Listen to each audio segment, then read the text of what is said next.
The rain poured down hard, turning the cemetery ground into thick, sticky mud. A tall man in a black coat stood frozen. His name was Victor Hale, one of the richest men in the world. He had fought big business battles and won. He had talked to presidents without blinking. But right now, his strong legs felt weak. In front of his son's grave, two small girls knelt in the mud. They were twins, maybe 12 years old. Their simple dresses were soaked. Their hair stuck to their faces. Their tiny hands were pressed together like they were praying. They did not move. They did not look up at first. They just kept whispering soft words to the grave. Victor almost walked past them. That was what he always did. Keep moving, ignore hard feelings, focus on the next deal. But something stopped his feet. He stared. One girl slowly lifted her head. Her eyes were red from crying, but calm. She looked right at him, like she had been waiting for him all this time. "Are you his dad?" she asked in a tiny, soft voice. Victor's throat closed tight. No words came out. This man who spoke to thousands in big rooms could not say one thing. The way she said his dad was so full of love. It hurt more than any business loss ever did. The other girl looked up too. "He talked about you a lot," she said quietly. "He said he hoped you would come here one day." Those words hit Victor like a punch. His knees shook. The world spun. His strong body, the one that never broke, started to give way. He dropped to the wet ground. Mud soaked his expensive pants. Tears came fast, mixing with the rain on his face. He cried loud, like a little boy who lost everything. The two girls did not run away. They did not look scared. One reached out her small hand and touched his arm gently. "It's okay," she whispered. "He loved you." Victor could not stop crying. His chest hurt so bad, he thought it would break open. Why were these girls here? How did they know his son so well? What did his son tell them that he never told his own father? This is the most important part of the story. A cold billionaire who never showed feelings, collapsing in mud because two little girls showed him something he never knew. Where are you watching from? Drop a comment and tell me your city. Hit that like button if this already touches your heart. And subscribe to this channel to support our growth. We bring you real stories that make you feel. But to understand why Victor collapsed like that, we have to go back. Way back to the start. Victor Hale grew up poor in a small town called Riverbend. His mom worked 2 jobs cleaning houses. They ate simple food and wore old clothes. Victor hated feeling small. At age 10, he stood in front of a broken mirror and promised himself, "I will never be poor or invisible again. I will be big. I will be strong." He kept that promise. By 25, he started his first company with almost no money. It sold building supplies. He worked day and night. By 30, he bought other small companies. By 40, Hale Group was huge, buildings, ships, tech, everything. By 50, he had tall towers with his name on them, private planes, houses in many countries. People feared him. People respected him. But no one really knew him. Along the way, he got married. His wife, Sarah, was kind and soft. She was a nurse who helped sick children. She saw the scared boy inside the big man. They had one son, named Ethan. Ethan was born on a sunny morning. Victor was on an important phone call when the baby came. He looked at his new son for a minute, then went back to talking business. Sarah held the baby close and smiled sadly. Ethan grew up quiet and gentle. He loved to draw pictures, flowers, animals, happy families. He read books to old people at the library. He helped kids who felt alone. But Victor did not understand that. To Victor, success meant money and power. Drawing pictures? That was just playing. When Ethan was 11, Sarah got very sick. Cancer came fast. Victor spent millions on doctors from far away. He bought the best hospital rooms. But Sarah still left them. She died on a quiet afternoon while Victor was on another call. Ethan sat alone by her bed, holding her hand until the end. At the funeral, Victor stood tall. No tears. He told himself, "This is strength. Ethan needs to see me strong." But Ethan needed something else. He needed his dad to cry with him, to hug him, to say, "I hurt too." Ethan never told his dad about the bullies at school. Boys laughed at his drawings, called him weak. Ethan just got quieter. He drew more. He helped more people. He learned to be kind even when no one was kind to him. When Ethan turned 22, Victor had a big plan. He made a fancy book with pictures and numbers. "Join my company," he told Ethan at dinner. "Start small, learn everything, one day run it all. I built this for you." Ethan looked at the book for a long time. Then he said softly, "Dad, I want to help sick kids in hospitals. I want to make them smile. There is a program in another city." Victor laughed a little, thinking it was a joke. "That's nice, but not real work. This company is real. This is your future." Ethan's eyes changed. Not mad, just sad. Like a door closing forever. "Okay, Dad," he said. He stood up and walked out. He left the book on the table. After that, they talked less. Holidays were quiet. Phone calls were short. Ethan moved away. He worked small jobs and spent all his free time in hospitals. He sat with sick children. He drew pictures for them. He made them laugh. He paid for some treatments with his own money, money Victor never knew about. Victor told himself Ethan would come back. He will see I'm right, but Ethan never did. Years passed. Victor got richer. Ethan got quieter in his dad's life. Then one day, Victor got a call. Ethan was very sick. Cancer. Bad. Victor flew fast to see him. They talked for hours, the first real talk in years. Ethan told his dad about the kids he helped. About 2 special twin girls he loved like his own. 4 days later, Ethan was gone. Victor was on a plane when it happened. He stared out the window, feeling empty. Powerless for the first time. The funeral was big. Important people came. Victor stood like stone. No tears. 5 years later, Victor came to the grave alone. Rainy day. No one with him. He just wanted to feel close to his son again. That's when he saw the 2 girls praying in the mud. They looked up. "Are you his dad?" And everything Victor built, his walls, his control, started to fall apart. He collapsed. But why did those girls know Ethan so well? What secret did they hold that broke the unbreakable man? Victor Hale stayed on his knees in the mud for what felt like forever. The rain kept falling, cold and steady, but he barely felt it anymore. His fancy coat was ruined. His shoes were covered in wet dirt. None of it mattered. The only thing that felt real was the small hand still resting lightly on his arm. The girl who touched him, her name was Lila, did not pull away. She just sat there with him, quiet and patient, like she understood that some hurts take time to breathe. Her twin sister, Maya, spoke first. Her voice was soft but clear. "We come here every month. On the same day Ethan left us. We bring flowers sometimes. Or drawings. Today we just wanted to talk to him." Victor wiped his face with a shaky hand. Mud and tears mixed together. He looked at the headstone again. It read, "Ethan Hale." He showed up when it mattered most. Victor had chosen those words himself 5 years ago. Back then they sounded nice. Strong. Now they felt like a quiet slap. Ethan had shown up for everyone except his own father. How did you know my son?" Victor finally asked. His voice sounded old and cracked. Lila looked at the grave, then back at him. "He found us in the hospital.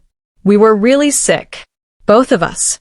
Doctors said we might not make it. Our mom was already gone. We had nobody." Maya added, "Ethan wasn't a doctor or a nurse. He was just there. Every week. He sat on the floor between our beds. He brought colored pencils, paper, storybooks. He asked us what we wanted to draw. Sometimes dragons. Sometimes houses with big gardens. He never got tired of listening." Victor's chest tightened again. He remembered Ethan's drawings as a boy, careful lines, bright colors, full of hope. Victor had always told him to stop wasting time. "There's no money in pictures," he used to say. Now those same pictures had kept 2 little girls going when everything else failed. Did he ever talk about me?" Victor asked. He was afraid of the answer. The girls looked at each other. Some kind of silent twin talk passed between them. Then Lila nodded slowly. "He did," she said. "Not all the time. But when he did, it was always with a soft voice. He said you were the strongest person he ever knew. He said you built things from nothing. He said he wished he could make you proud. Victor felt something sharp twist inside him. Proud? Ethan had walked away from everything Victor offered. How could he wish to make him proud? But he also said, Maya hesitated. She looked down at her muddy hands. He said sometimes strong people forget how to be soft. He said he hoped one day you would remember the soft part was still in there. Victor closed his eyes. The rain tapped on his head like tiny fingers trying to wake him up. He saw flashes in his mind. Ethan at 5 years old, running to show him a drawing of a boat. Victor brushing it aside, because a call was coming in. Ethan at 10, asking if they could go to the park. Victor saying, "Not today, son. Busy." Ethan at 18, packing his bags quietly, no fight, just goodbye. "I never asked him how he was," Victor whispered. The words came out before he could stop them. "Not really. I just told him what to do." Lila squeezed his arm a little tighter. "He knew you loved him. In your way. He told us that. He said love looks different for different people." Victor opened his eyes. The girls were watching him, not with pity, but with something gentle. Something Ethan must have taught them. Maya reached into her small backpack. She pulled out a folded piece of paper, a little damp from the rain. "He drew this for us last time he came, before he got too sick to hide it anymore." She handed it to Victor. He unfolded it carefully. It was a simple pencil sketch. 2 little girls sitting on a bench under a big tree. Between them sat a man with kind eyes and a tired smile. The man had one arm around each girl. Above them, in the sky, were tiny birds flying free. At the bottom, in Ethan's neat handwriting, "For Lila and Maya, when you feel scared, look up. I'll be one of the birds watching over you. And maybe one day Dad will sit here with you too." Victor stared at the drawing. His hand shook so hard the paper rattled. The man in the picture looked a little like him. Not the tall, powerful Victor in suits and headlines. The younger one. The one who used to carry Ethan on his shoulders before business took over everything. He hoped I would come," Victor said. His voice broke again. "Even after everything." "He never stopped hoping," Lila said quietly. The rain started to slow. A weak bit of sunlight pushed through the gray clouds. It made the wet headstone shine a little. Victor looked at the girls. They were shivering now, but they hadn't moved. They stayed with him. "You're cold," he said suddenly. "You shouldn't be out here like this." Maya smiled a small smile. "We're okay. We promised Ethan we'd keep coming." Victor stood up slowly. His knees hurt. He offered each girl a hand. They took it without fear. Their small fingers felt warm against his cold skin. "Let me take you home," he said. "Please. I don't want you getting sick because of me." The girls looked at each other again. Then Lila nodded. "Okay. But only if you promise to come back and talk to us again. About Ethan. About anything." Victor swallowed hard. "I promise." They walked together through the cemetery paths. Victor's driver waited at the gate, looking worried. When he saw Victor covered in mud, holding hands with 2 little girls, his mouth dropped open. Victor didn't explain. He just opened the back door of the black car. "Take us wherever they need to go," he told the driver. As they drove away from the cemetery, Victor looked out the window.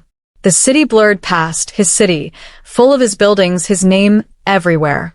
For the first time, it all felt far away. Small. In the back seat, Lila leaned her head against his arm. Maya held the drawing carefully on her lap. Victor felt something new growing inside his chest. Not just pain. Not just guilt. Hope. Small, shaky, but real. He didn't know what these girls still hadn't told him. He didn't know what else Ethan had left behind. But for the first time in decades, he wanted to find out. The car turned onto a quiet street. A modest house waited at the end. The front door opened. A kind-looking woman in her 50s stepped out, arms crossed, watching carefully. The girls waved. Victor's heart started beating faster. The woman at the door stepped forward as the car stopped. She had short gray hair and kind eyes that looked tired but strong. She wore a soft blue sweater and jeans with paint spots on them.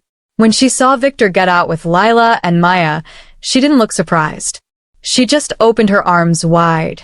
The girls ran to her and hugged her tight. "Hi, Donna," Lila said into the woman's shoulder. "We brought someone." Donna looked up at Victor. She studied his muddy clothes, his red eyes, his shaking hands. Then she gave a small, understanding nod. "You must be Mr. Hale," she said quietly. "Ethan told me you might come one day." Victor felt his throat close again. "You knew my son?" Donna smiled sadly. "Knew him? He was family to us. Come inside. You're all soaked. I'll make tea." Victor hesitated. He wasn't used to being invited into normal houses. His world was glass towers and security gates. But Lila took his hand and pulled gently. "Please," she said. "Ethan would want you here." He followed them inside. The house smelled like fresh bread and crayons. The living room had toys scattered on the rug, drawings taped to the walls, a big comfortable couch with blankets folded on it. It felt lived in. Warm. Nothing like Victor's cold penthouse with its perfect furniture that no one ever touched. Donna pointed to the couch. "Sit. I'll be right back." Victor sat carefully, like he might break something. The girls sat on either side of him. Maya leaned her head on his arm again. It felt strange and right at the same time. Donna came back with a tray, 3 mugs of hot tea, cookies on a plate. She handed one to Victor. He took it with both hands, feeling the warmth spread through his fingers. "Thank you," he said. His voice was rough. Donna sat across from them in an old armchair. She looked straight at him. "Ethan talked about you a lot toward the end. Not angry, just honest. He said he wished things had been different, but he understood why they weren't." Victor stared into his tea. "I wasn't there for him. Not when he needed me." Donna shook her head slowly. "He didn't see it that way. He said you gave him the strength to keep going. Even when you weren't around, he carried pieces of you. The way you never gave up. The way you fought for what you believed in. He just used it differently." Victor's eyes burned. "I told him his way was wrong. I pushed him to be like me." "You pushed because you were scared," Donna said gently. "Scared he'd end up like you started. Hungry, invisible. Ethan knew that. He forgave you years ago." Victor looked up fast. "He forgave me?" Donna nodded. "He told me once, sitting right here on this couch. He said, 'My dad loves me the only way he knows how. One day he'll see there's more than one way.' He never hated you, Victor. He just missed you." The room got very quiet. Only the rain tapping the windows. Lila spoke up. "He left something for you." Victor turned to her. "What?" Maya jumped up and ran to a small closet in the hallway. She came back carrying a plain cardboard box. Not big, just normal. On the top, in Ethan's handwriting, one word: Dad. Victor's hands started shaking again. He set his tea down so fast it almost spilled. Donna watched him carefully. "He gave it to me 3 days before he passed. He said, 'If Dad ever comes looking for answers, give him this. But only when he's ready.' I've kept it safe for 5 years." Victor stared at the box like it might bite him. "I'm not sure I'm ready." Lila touched his knee. "You came to the grave today. That's ready enough." Victor swallowed. He reached out and lifted the lid. Inside, on top, was a letter. Just one sheet of paper folded neatly. His name on the front. He opened it with fingers that felt too big. Ethan's handwriting filled the page. "Dad, if you're reading this, you found the girls. That means something broke open in you, and I'm glad. I'm not mad anymore. I was for a while, but anger is heavy, and I didn't have time to carry it. I want you to know I love the life I chose." Sitting with kids who were scared, drawing silly pictures, hearing them laugh, that was better than any office or any big building. "I took the fire you gave me and used it to keep other people warm. The girls, Lila and Maya, they saved me as much as I tried to save them. They taught me how to be soft without breaking. I think you could learn that too if you let yourself. There's more in this box. Not money. Not power. Just pieces of what I built while I was still here. Look at them when you're alone. Let them hurt. Let them heal you.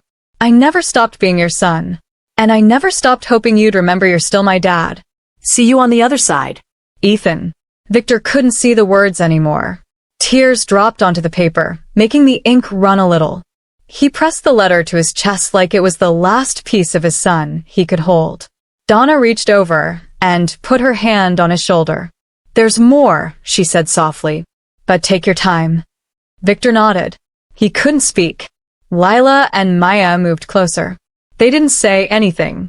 They just sat with him, the way Ethan must have sat with them when they were afraid. After a long time, Victor wiped his eyes. What else is in here? Donna pointed to the box. Look. Under the letter were photos. Dozens of them. Victor picked them up one by one.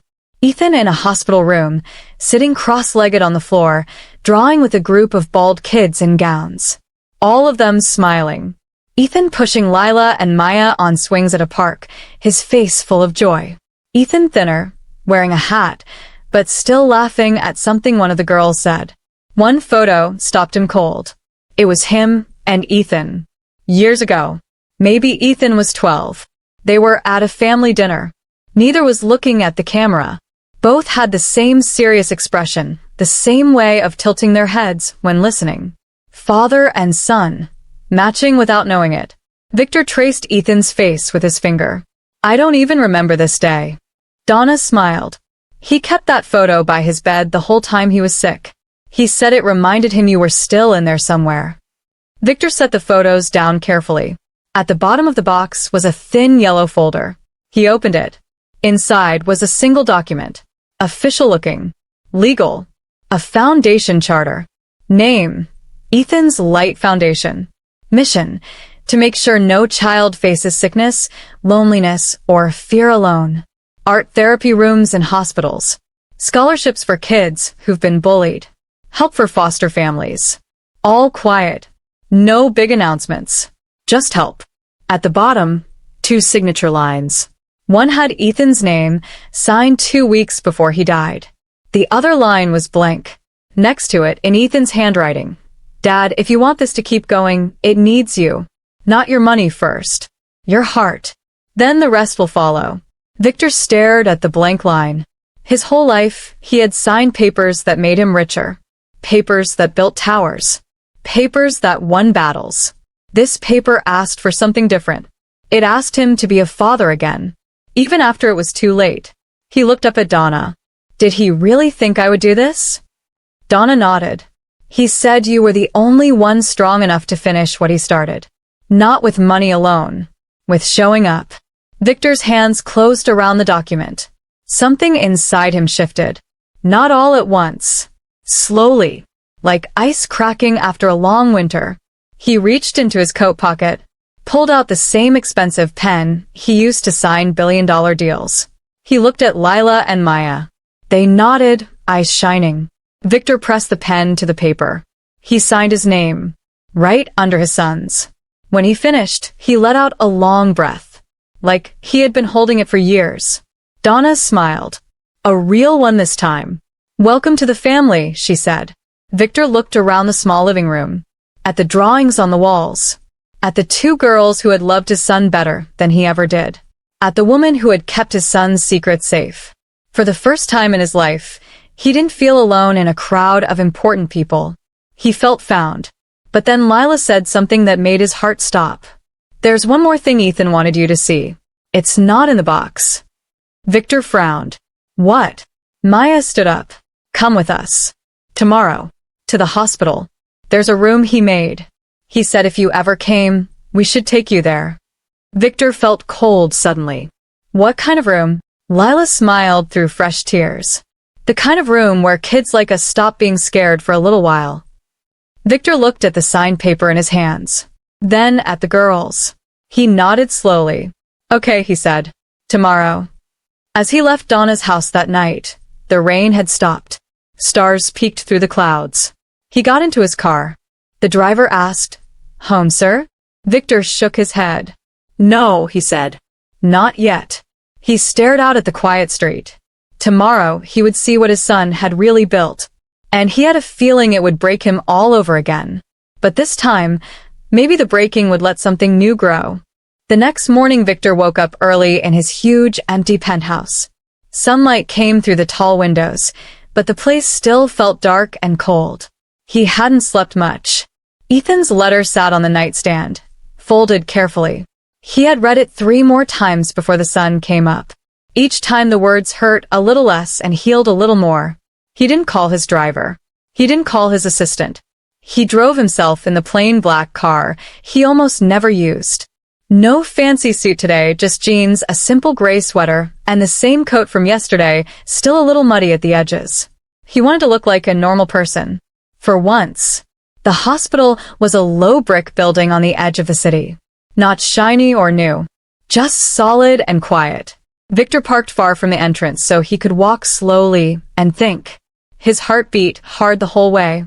Inside, the smell hit him first. Clean floors, medicine, a little bit of coffee from the cafeteria. People moved quietly in the halls. Nurses in colorful scrubs. Kids in wheelchairs. Parents with tired eyes holding hands. At the front desk, a young woman looked up. "Can I help you?" "I'm here to see the art therapy room," Victor said. His voice was low. Lila and Maya said to ask for it. The woman smiled like she knew exactly who he meant. "3rd floor. Follow the yellow line on the floor. It will take you right there." Victor thanked her and started walking. The yellow line was wide and bright, painted straight down the middle of the hallway. It was worn in places from years of feet and wheels rolling over it. Something about following that simple yellow stripe made Victor feel small in a good way. No choices. Just keep going forward. He heard the room before he saw it. Soft music, gentle piano, children's voices laughing quietly, the scrape of chairs, crayons rolling on tables. He stopped in the open doorway. The room was big and full of light from tall windows. Every wall was covered in children's art. Bright paintings of animals, houses, families, dragons, stars. Some were taped up crooked. Some were framed with care. Colors everywhere, reds, blues, yellows that jumped out and made the white hospital walls disappear. About 12 kids sat at low tables. Some in hospital gowns. Some with hats covering bald heads. 2 women moved between them, smiling, helping without hovering. At a table near the window sat Lila and Maya. Between them was an empty chair. Like they had saved it. Lila saw him first. Her face lit up. She waved small and careful, like she didn't want to scare him away. Victor walked over on legs that felt heavy. He sat in the empty chair without saying anything. No big speech. No introduction. Maya pushed a box of colored pencils toward him. "You can draw anything," she said. "There are no bad drawings here." Victor picked up a blue pencil. His hand shook a little. He hadn't drawn anything since he was a boy. He made a slow line on the white paper in front of him. Then another. A square house appeared. A triangle roof. A chimney. It looked like every childish house anyone ever drew. Simple. Not good. He felt silly. A grown man worth billions making a wobbly house with crayons. Then Lila leaned over. "Is that your house?" Victor looked at it. "I guess so." Maya added, "You forgot the people." Victor stared at the empty space in front of the house. Slowly, he drew 2 stick figures. One tall, one small, standing close, holding hands. He didn't say it out loud, but he knew who they were. One of the women who ran the room came over. She had curly hair and a warm smile. Her name tag said Rosa. "You're Victor," she said. Not a question. "Just a fact." He nodded. "Ethan talked about you," Rosa said. "He set this room up 3 years ago. Came to me with the idea, the money, everything. Made me promise one thing." Victor looked up. What promise? That we would never turn it into something with tests or goals or reports. No measuring how better the kids got. Just a safe place to make things. To feel normal for a little while. I kept that promise. Even when the hospital bosses asked to add it to their official programs. I said no, because Ethan asked me to. Victor's throat felt thick. How many kids have come through here? Rosa looked around the room. Over 500. Now. I stopped counting after a while. It's not about numbers. It's about the days they smiled when they thought they couldn't.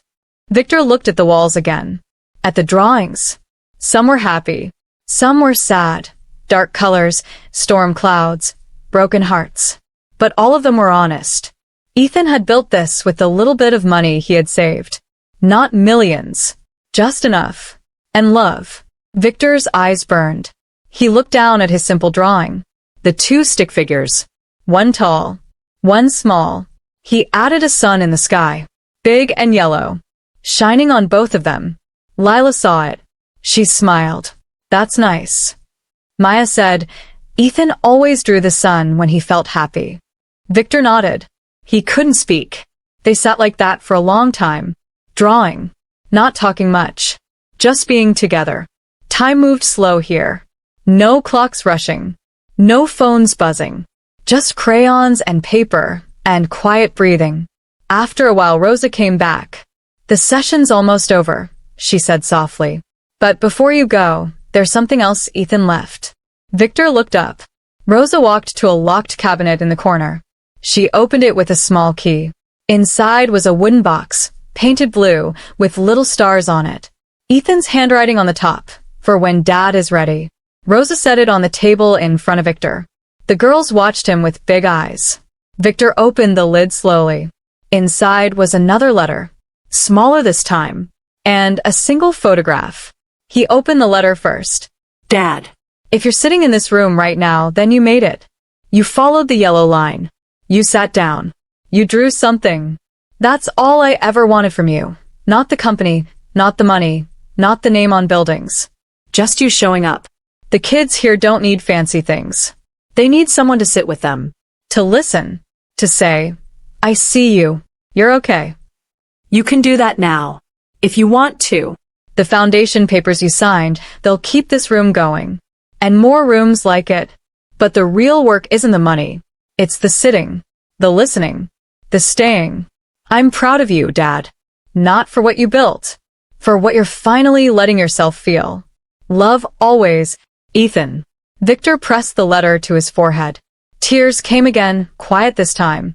Not the loud collapse in the mud. Just steady falling. He picked up the photograph. It was recent. Ethan, very thin, hat on his head, sitting on the floor of this exact room. Lila and Maya on either side of him. All three smiling at the camera. Behind them, on the wall, one of Ethan's drawings, a big tree with birds flying above it. On the back of the photo, in Ethan's writing, "This is what I built, Dad. Not for glory. For them. And maybe one day, for us." Victor looked around the room. The other kids were packing up their supplies. Some waved goodbye to Lila and Maya. A little boy with a bandaged arm came over and hugged Maya. She hugged him back tight. Victor watched it all. Something inside him cracked wide open, not breaking, but opening, like a door that had been locked for too long. He looked at Lila and Maya. "I want to keep coming here," he said. His voice was steady now. "If that's okay." Lila's eyes filled with tears. She nodded fast. Maya whispered, "Ethan would be so happy." Victor stood up slowly. He helped the girls clean their table. He carried their backpacks to the door. As they walked down the yellow line together, Victor felt different. Lighter. Not fixed. Not perfect. But moving towards something real. At the elevator, Lila stopped. "There's one last thing," she said. Victor raised an eyebrow. "More?" Maya smiled shyly. "Ethan made us promise. If you came this far, we have to show you the garden." Victor frowned. "Garden?" Lila pointed toward a side door. "Outside. Behind the hospital. Come see." They pushed through the door into a small courtyard. Flowers grew in neat rows. A bench sat under a big tree. Butterflies danced in the air. In the middle of the garden was a stone. Small. Round. Carved with words. Victor walked closer. The stone read, "In memory of Ethan Hale. He planted kindness here. It still grows." Around the base of the stone were tiny handprints in concrete. Dozens of them. Kids' hands. Lila's. Maya's. Others Victor didn't know. Victor knelt down. He touched the stone gently. Then he pressed his own big hand next to one of the small prints. It fit perfectly over it, like it had always belonged there. He stayed like that a long time. When he finally stood, the sun was lower in the sky. Golden light covered everything. Lila took one of his hands. Maya took the other. They walked back through the hospital doors together. Victor didn't know what came next. Not exactly. But he knew one thing for sure. He wasn't going back to the old way. Not ever. Months passed like pages turning slowly in a book Victor never thought he would read. The tall towers with his name still stood, but he walked past them now without the old rush of pride. He still ran Hale Group. Meetings happened, deals closed, but something had changed in the rhythm. He left early some days. He turned off his phone during quiet hours. He said no to dinners with people who only wanted his signature or his photo. Every Saturday morning he drove to the hospital. No driver. No assistant. Just him. A plain bag of new colored pencils, sketchbooks, and sometimes cookies from Donna's kitchen. He followed the yellow line like it was a path home. In the art therapy room, he sat at the same low table near the window. Lila and Maya were always there early, saving his chair. Other kids came too, some new, some who had been coming for years. They didn't know who he was at first. To them, he was just Mr. Vic, the tall man who listened more than he talked, who never told them their drawings were wrong, who sometimes cried quietly when a child hugged him goodbye. Rosa watched him grow into the space. She never made a big deal of it. She just handed him supplies and said, "You're doing good, Victor." One Saturday, a new boy came in, about 8 years old. Thin arms, big scared eyes, a cap hiding what chemo had taken. His name was Theo. He sat alone at first, staring at the blank paper like it might bite him. Victor moved his chair closer. Not too close. Just enough. "Want to draw something together?" Victor asked softly. Theo looked up. "I don't know how." Victor smiled. "Neither did I when I started. We can make mistakes. That's okay here." Theo picked up a red crayon, made a shaky circle, then another. Slowly a dragon appeared, crooked wings, fierce eyes, but kind of friendly too. Victor added green grass under the dragon's feet. Then a small castle in the distance. Theo watched. Then he added a sun, big and yellow. When they finished, Theo looked at the paper for a long time. "He looks happy," he said. Victor nodded. "Dragons get to be happy here." Theo leaned against Victor's arm. Just a little. Victor didn't move away. After the session, Theo's mom waited outside. She had tears in her eyes when she saw her son holding the drawing like treasure. She looked at Victor. "Thank you," she whispered. He hasn't smiled like that in months. Victor swallowed hard. He's a good kid. As he walked out with Lila and Maya, the girls each took one of his hands. "You're getting better at this," Maya said. Victor laughed quietly. "I had a good teacher." They drove to Donna's house for lunch.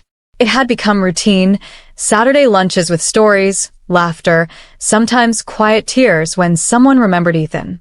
Donna's kitchen table felt more like home than any penthouse ever had. After lunch, Donna pulled Victor aside while the girls played in the backyard. "There's one last thing," she said. She handed him a small envelope. "Ethan left this with me too. Said to give it to you when you were really ready. When you weren't just showing up but staying." Victor took the envelope. His hands were steady now. He opened it alone in the quiet living room. Inside was one last note. Short. Simple. "Dad, if you're reading this, you stayed. That's enough. You don't have to be perfect. You just have to keep coming back. The girls need you. The kids in that room need you. And maybe, just maybe, you needed them too. I'm proud of the man you're becoming. Not the one you were. The one you are right now. Love you forever. Ethan." Victor folded the note and put it in his wallet, right next to the photo of him and Ethan at that old family dinner. The one where they looked the same without knowing it. He walked outside. Lila and Maya were drawing on the sidewalk with chalk, big flowers, smiling suns, 2 stick figures holding hands with a taller one in the middle. Victor knelt down beside them. "Can I add something?" he asked. They nodded. He picked up white chalk, drew a bird flying high above them, wings spread wide. "That's Ethan," he said quietly. "Watching." Lila looked up at the sky. "He's happy up there." Maya smiled. And he's happy down here too. Victor looked at the drawing on the sidewalk. 3 figures. 1 bird. Simple. Imperfect. Real. He felt the last piece settle into place. Not a loud moment. Not a collapse. Just peace. That evening he drove home alone. The city lights came on one by one. He passed one of his biggest buildings, Hale Tower, glowing against the dark. He slowed the car. Looked up. For the first time, he didn't feel like the name on the side was the most important thing he had ever made. He thought about the yellow line, the handprints in the garden, the dragon Theo drew, the way Lila and Maya still came to the grave every month, but now sometimes texted him first. Coming with us tomorrow? He smiled small. Then he kept driving. Not toward the towers. Toward tomorrow. Toward showing up again. And again. Because that was what Ethan had taught him. Showing up was enough. And in the end, it was everything. If this story touched your heart, hit that like button right now. Share it with someone who needs to hear it, maybe a dad, a son, anyone who's been too busy to say the important things. Leave a comment telling me what part made you tear up the most. And if you want more stories that hit deep like this one, subscribe to this channel to support our growth. We'll keep bringing you the ones that matter. Thank you for staying with us until the end. See you in the next story.